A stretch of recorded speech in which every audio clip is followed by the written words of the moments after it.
country this year from Stanford. And there is the Arkansas junior, Cameron Griffith. He had a tiny setback in his training leading up to these championships. It was like 3 days worth of pretty bad Achilles pain, and then usually that kind of stuff lingers for a long time, but it just went away, like I said, in like 3 days. And so I was a little cautious for about a week and a half, and that's why my training was a little bit set back. But I mean, now haven't had any issues since, and been training well. Meet record holder in this event, also the defending champion, ran the mile, the distance medley relay. He's been a workhorse for Arkansas. So has Gilbert Boyd. He won the 5,000 last night. He's got hip 7. So watch for these Arkansas men to try to take the Alabama men out of their game. Well, that was an exciting 5,000-meter finish, and 300ths of a second separating first from second when Gilbert Boyd beat both of the Alabama runners. And Alabama at the time was thinking, we got to do everything perfect and we can defend our team title. Nobody saw the juggernaut that was the Florida Gators, putting 14 finalists on the track here in day 2. Noel Rotich from Alabama taking this out. I'm wondering if that's a rabbit because of how fast he just went out, and he's 20 meters ahead, or 10 meters ahead of everybody right now. And I talked with Dan Waters, the head coach at Alabama, and he said that both Gilbert Keegan and Vincent Kiprop, wearing hips 3 and 9 respectively, were going to take this out. They wanted to try to come out and run 62-second quarters for this first mile. Well, they got just about 62 for that first quarter, but nobody's gone with them so far. Noel Rotich finishing 12th in that 5,000 on night number 1, was up with the leaders for much of the race, but just could not hang on the last few laps. Gilbert Keegan sitting in second. From Alabama, he was the one that was second by an eyelash last night in that men's 5,000.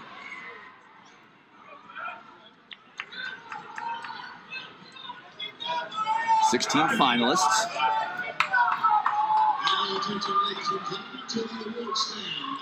Three of them from Alabama.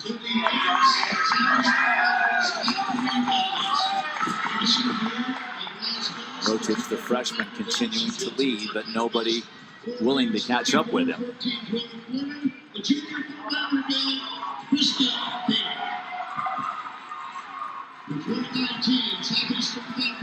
And I can't help to think that that's not some sort of a rabbit situation, pulling his teammates through.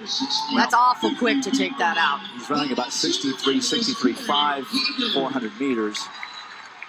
Yeah. But his guys are not going with him. They're not. I mean, he might not be a rabbit because that 62-second 400 meter was what Dan Waters wanted his Alabama men to do. Well, it looks like they changed their mind.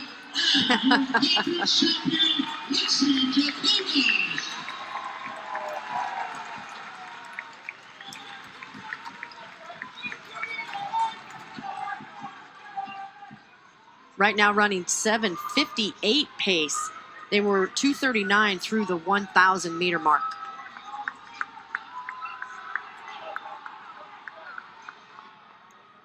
I mean, they got kind of an Alabama wall in second and third with Rotich, the freshman, out there. Nobody seems to want to try and go after him, including his own teammates. Rotich remains your leader, followed by Keegan, Kiprop, and Boyd.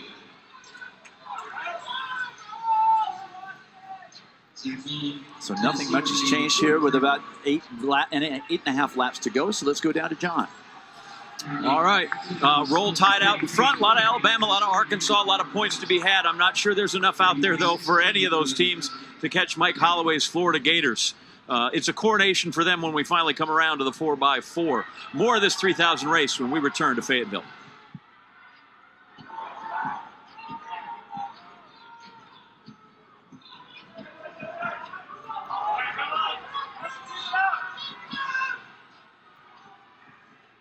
We are mid-race in the men's 3,000 meters, the second heat, the fast heat that's coming through here. We'll go to Jill and Dwight to take us home.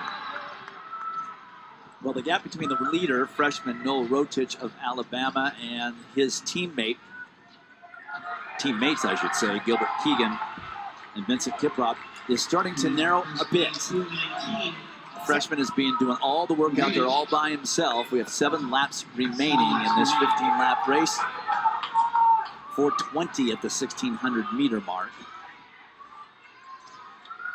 And that's well behind the 4:12 that Dan Waters wanted his Alabama men to be at.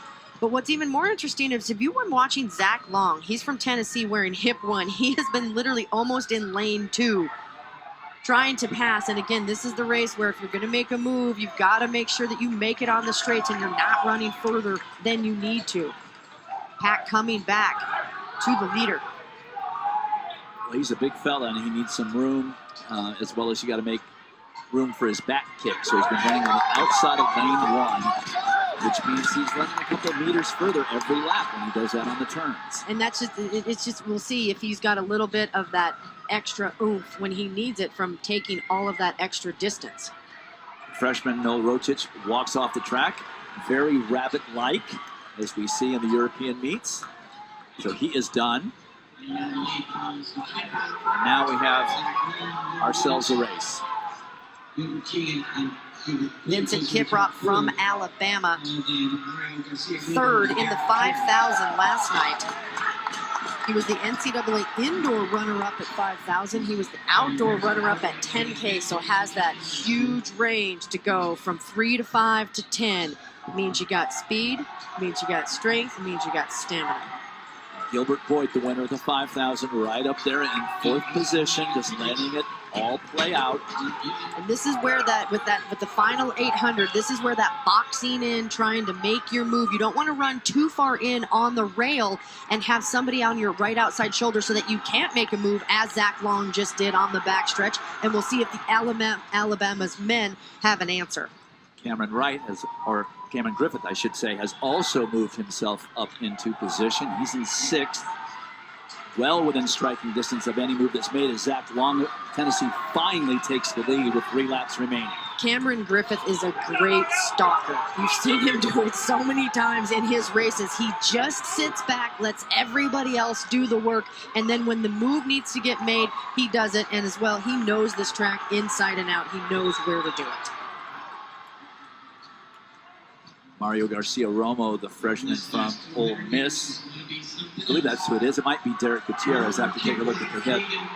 That is Gutierrez. And now they're starting to wind it up. 2 laps remaining, 400 meters to go. Zach Long. There's Gilbert Keegan and Gilbert Boyd right there. And Cameron Wright staying out of trouble on the outside of lane 1. That last 200, 31.9, so they are picking it up 64 pace for the 400. Vincent Kiprop is a little off the pace. It's going to be up to Keegan of Alabama to try and snatch a victory for the Crimson Tide. At the bell, Keegan trying to get back past Zach Long, but Zach Long's a big guy for a distance runner. He is, and I don't know if he's going to be able to keep that speed, but watch Cameron Griffith on this backstretch. And Gilbert Boyd both. Gilbert Keegan into the lead. Here comes the defending champion, Cameron Griffith. We saw him do it in the mile. He wasn't able to make it happen. He couldn't seal the deal. Wow. He does it here and defends successfully. Wow! Griffith, Keegan, Long, and Boyd. Those are your top 4. How smart was that race for Cameron Griffith? That last lap, 26.4 for the 200 meters on that last lap. Mercy. Cameron Griffith sat in 5th and 6th place with about 400 meters to go and then moved himself up into 4th. And then on this backstretch, that's where you want to pass. You got to use a little bit of that acceleration off the curve. And on the right of your screen, here comes Cameron Griffith. Watch him accelerate through this curve, use the bottom of the curve, the knee lift. He has done it all for Arkansas in the last 2 days. Look at the strength he has. Doesn't break his form. Great knee lift. Shoulders are down, not wavering side to side, but forward and up and down. Great win for Cameron Griffith. And for the 2nd day in a row, Gilbert Keegan is caught with about 20 meters remaining in the race. Cameron Griffith defends successfully for Arkansas. Gilbert Keegan leaves Fayetteville with 2 second-place finishes. Zach Long hangs on for third, and Gilbert Boyd gets 5 more points for Arkansas, and the champions downstairs with John.